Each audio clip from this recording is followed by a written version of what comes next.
Good evening, everybody. Welcome to this meeting of Rugby Brough Council's Cabinet. I'm Councillor Seb Lowe, Chairman of the meeting.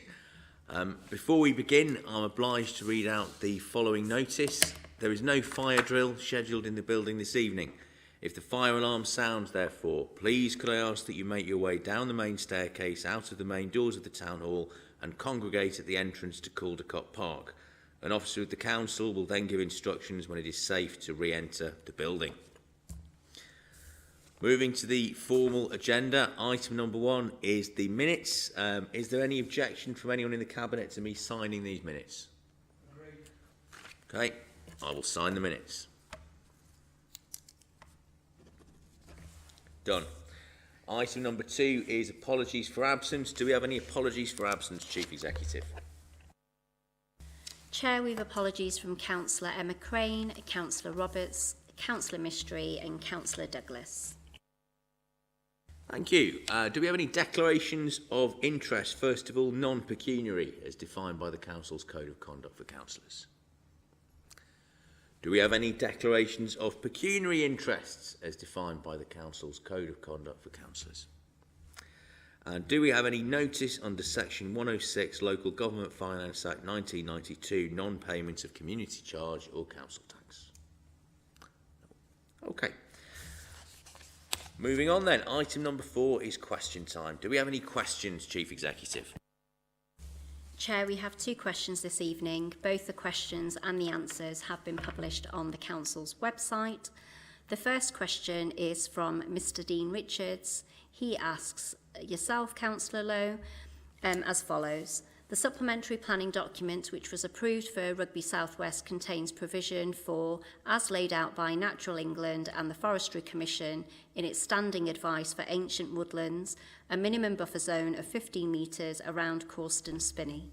The buffer, widely reported at 15 metres only, has caused an amount of consternation locally, with the local council criticised for approving a buffer zone of 15 metres. Having studied this matter in detail, I would like to seek clarity on this issue. It would appear from the recommendations included that 15 metres is an absolute minimum and will likely be larger. The Natural England and Forestry Commission standing advice to which you refer in the SPD outlines the criteria which would lead to a larger buffer zone being required. It states, larger buffer zones are more likely to be needed if the surrounding area is 1. Less densely wooded, 2. Close to residential areas, 3. Steeply sloped. It is clear that Corston Spinney meets criteria 1 and 2, having no further woodland around it and with plans to surround it with additional housing. With this in mind, can the Council clarify how it plans to assess the level of buffer zone required in future planning applications? And can the Council also confirm that it agrees with the assessment that a buffer zone of more than 15 metres will likely be required? Thank you to Mr. Richards for his question, and thank you to the Chief Executive for reading out what is surely a record-breakingly long question.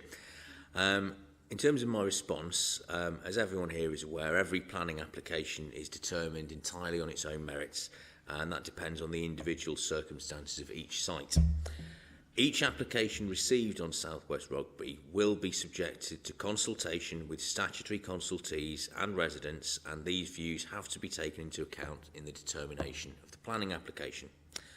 The supplementary planning document follows this approach entirely and allows for flexibility of the size of the buffer depending on the individual circumstance of the site.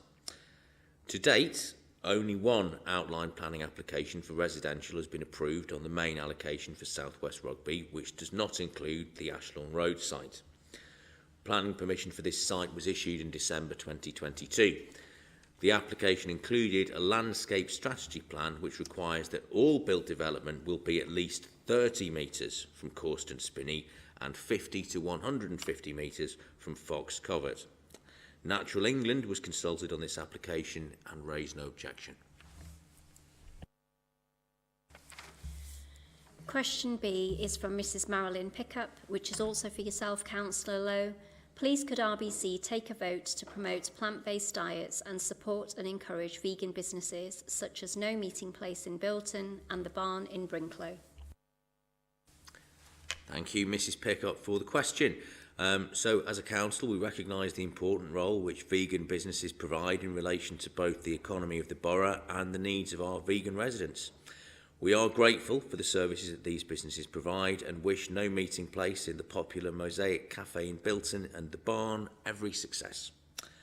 As part of this borough's diverse economy, businesses are able to access a wide range of support, for example, the services provided through the Federation of Small Businesses and the Coventry and Warwickshire Growth Hub. Does that conclude the questions? Yes. Thank you. Item number 5 then is the Monks Kirby Neighbourhood Plan Examination Report and Approval for Referendum, which is with you, Councillor Picker. Thank you very much, Chair. So, as the report sets out, the Monks Kirby Parish Neighbourhood Plan has progressed to the point at which it can now go forward for referenda. I think I've said it before and I'm sure I'll say it again, neighbourhood plans are a good thing and we want as many of our communities to have them. So I have no hesitation in moving the report as written. Thank you, Councillor Picker. Well said. Seconder, please. Councillor Poole's microphone is on. Is that you, Councillor Poole? I'll second that, Chairman. Thank you. Councillor O'Rourke. No questions, Chair. Councillor Roodhouse. Fine. All those in favour? That's carried unanimously.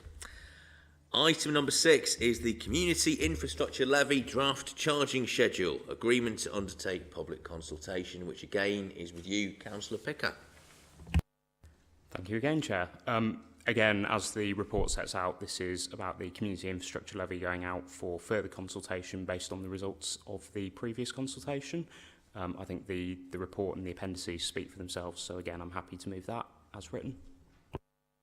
Thank you. Do we have a seconder, please? Councillor Robbins, fastest finger first was yours, I think. Yes, I'll second that, Chair. Thank you. Councillor O'Rourke, any comments? I noticed there's 6 weeks consultation period starting from May the 8th up to June the 16th. So I'm just wondering if there was a massive response to that document.